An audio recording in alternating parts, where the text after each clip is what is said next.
I think Arteta's brilliant. I've praised him a lot. But I think he panicked after Man United went 2-1 up. What, so you were just going around chatting to people in your pyjamas? Yeah, it's a full-on... The other person who's getting a lot of plaudits is Mikel Carrick. Players are always going to praise a new manager because they want to get on the right side of him. But Matheus Cunha absolutely glowing in his praise of Carrick. Lisandro Martinez has already posted on social media talking about the work that Carrick and his backroom team do as well. You know him. What's he been doing to get this performance out of Manchester United? I think a level of calmness, I think, which hasn't been there, I think, for quite a while now. And I think when you look at Mikel Carrick, you think he's a quiet lad, and he studied the game, he understands the game, and he's gone into that job and knowing it's a difficult job to do. But what he's done, he's brought the basics back to Manchester United, and players working hard, players getting behind the ball, they're running for each other, they're working together for each other, and they're more confident. And certainly after the last weekend's win, they're more confident. So I actually seen him on Saturday morning, and he said to me he had to stop training. The training was that good. He wanted to try and bottle it up and make sure they had that performance for the game the following day, which obviously we did. But I think he's done superb, and I'm absolutely delighted for him. I think one part of that, though, must be, and you can tell me better, but he must be communicating with the players better in terms of freeing them up. Because when I talk about body language, players being more confident on the ball, that comes from your leader giving you that freedom. And maybe before it was more rigid in that hammering system. We don't know. But is he a good communicator in that respect? Oh, unbelievable communicator. And I think for the best managers, what you need to do is make sure every player, as you said about Cunha, every player is happy and wants to play for you. And I think the last 2 weeks have really shown that. And Cunha's come off the bench twice, and he's had the impact as assist for Mason Mount, and obviously his winning goal today. So his communication will have been spot on. Because the question about Manchester United has always been, how good is this squad? How good are the players that Manchester United have at their disposal? And you can see the difference that those sort of intangible things like confidence, like belief, can do to a squad. And that's almost the hardest job for a manager. And you can go in and you can work on set pieces, or you can work on certain tactics or shape, but confidence seems to be the hardest one. Yeah, confidence, but he's give belief into that group of players. I think sometimes with young coaches, and I think with Ruben Amorim when he was at the time, sometimes coaches are guilty of overcomplicating things and too much information. Trying to give the players too much information. Yeah. I think what Michael's done, he's gone in, he's given them not so much information, but actually just reminds them the basics, what I spoke about before, of making sure you do that right. And then you have got good players in there who can win games. Dorgu's the best example of that. The last 2 games, he's been absolutely amazing. It looks like he's just playing freedom. It's all over the place, scoring goals, making things happen, enjoying himself. That's football. It's a crazy season at the moment, and the ups and downs of teams, especially Man United, is making our job more interesting, I suppose. The other thing that's making it more interesting is speculation about what happens at the end of the season with Manchester United. And the club were very careful not to give... Listen. Wait till you've heard the question first. The club have been very careful not to make him like the interim or the caretaker manager. They said he's got the job till the end of the season. After that, there will be a longer-term manager in place. If it carries on like that, do you think that if he continues like this, could he be the right man for the job?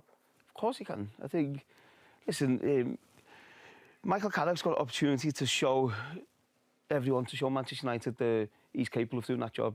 And what we've seen the last 2 weeks, of course he has to have a consistency about his results and performances, but what we've seen is he's very capable of doing it. And if it carries on like this, there'll be a massive pressure on Manchester United board to put him in at the end of the season. I know they've been there with Ollie before, but I think this feels a little bit different. 10-minute conversation with Jason Wilcox in my pyjamas. Well. Second week in a row, we're going to have quite an upbeat podcast. Wayne, what a win for Manchester United again. Yeah, it was never in doubt, was it?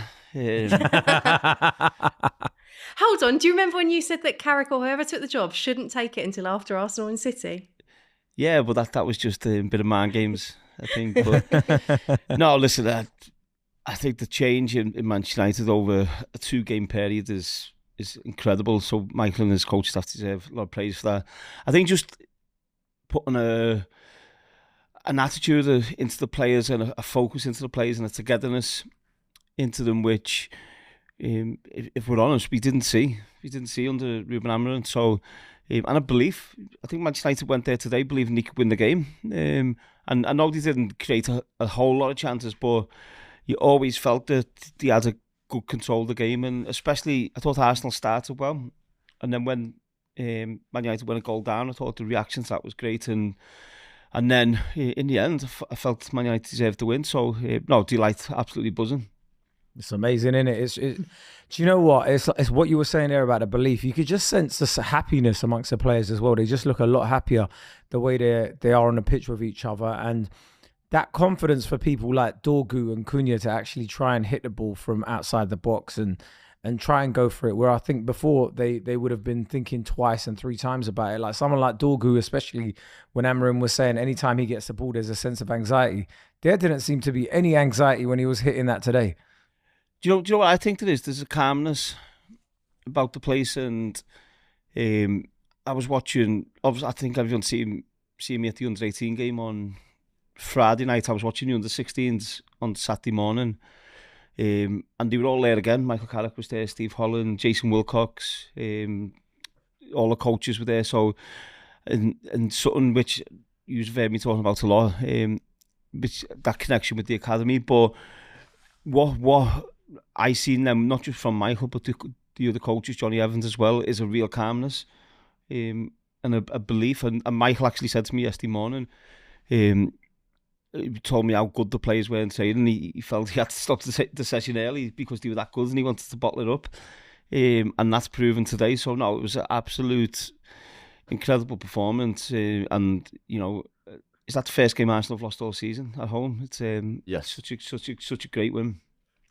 You may have heard a voice there saying yes begrudgingly. We've got the Manchester United viewpoint from Wayne and Kay, but we are also joined by Arsenal fan and content creator James Clark. And James, thank you for coming on. Thank you for coming on to talk about a game that you probably want to park and pretend it never happened.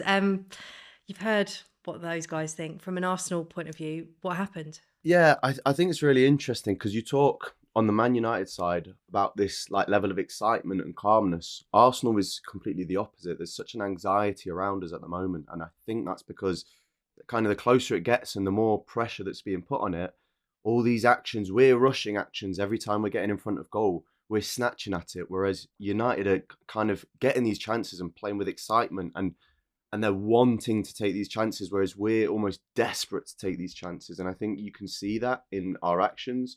And then you can also see it in the stadium. There was such an anxiety around the stadium. And roll back to 22-23, Arteta's first title challenge. You saw that excitement back in the day. Now, because there is that weight of expectation, I think we're seeing it more and more. And this is why we're probably not turning around games the way we used to. I think there was a panic today. I think Arteta's brilliant. I've praised him a lot. But I think he panicked after Man United went 2-1 up, and to make the 4 changes at once, going back to what you were saying then, is I think he's panicked and rushed them changes, and rather than letting Arsenal try and get back into the game with the players they had on the pitch, I think he panicked with the 4 changes, and it didn't really pay off. I feel so. Yeah, I think you can see that, and the closer it gets to the end of the season, it's going to be a challenge, real challenge. Arsenal, in my opinion, are still favourites to win the league, but I don't think they're going to have it all their own way. I've never seen him make 4 changes in a game. What do you think happened? Has he ever done that? I've never seen it. Yeah, I don't know. It was because, as Wayne says, it did kind of transmit that nervous energy that even though it was in the 55th minute, that we're desperate to win this already. I think it is also just reflective. We do have some very good players on the bench, and we needed to change things up. But yeah, it didn't work out. It nearly worked out. We were 2-2 at one point. Things were looking positive. And then you score a second unbelievable goal by Cunha. But you lot can't score from open play as well. That's a massive issue for Arsenal, I think, at the moment, because you're great from set pieces, and anytime you lot got a corner, I was sort of like watching like behind my hands and stuff. But when it's from open play, you don't get scared when you're playing Arsenal. It does worry me. It does worry me, and I often try and work my way around it and say it's because of this, it's because of this. But yeah, it is a huge problem. We cannot score from open play. And obviously it doesn't help that teams play so compact against us, but you've got to find solutions. And in the Champions League, We have no problem scoring from open play, but in the Premier League, we just can't do it. And especially in games like today, United knew exactly what to do. Keep the centre compact and we'll just cross, and we're crossing to no one. Maguire's in the middle, just heading everything out. So we seem to have lost this plan B that sometimes we used to have. I think that's any team who's top of the Premier League or trying to win the league. You know, we used to have it at Man United, teams will sit back on you all the time and make it difficult for you. And then that's why, and your star players really, they're the players who need to find space and find these pockets of space and know how to play in them tight areas, which I think Arsenal have struggled a little bit this season with it, but eventually the pressure pays off and yeah, they have scored off set pieces, but that's still part of the game. It's a big part of the game, and it always has been set pieces. So I don't think that's an issue for them. I think the main thing for Arsenal now is not to panic, because I think that's 2 points from the last 9. No, if you would have given Arsenal a 4-point lead at this stage of the season, then I'm sure they would have taken it. But the slight concern is just the last few weeks, only picking up them 2 points and now.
Wayne Rooney and Roy Keane expose Mikel Arteta's complete meltdown after Manchester United's dramatic 3-2 Old Trafford victory.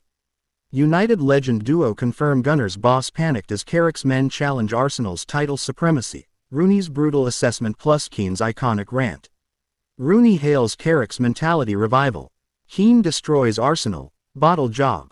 Title gap slashed to 6 points after Derby double. Arteta faces pressure cooker.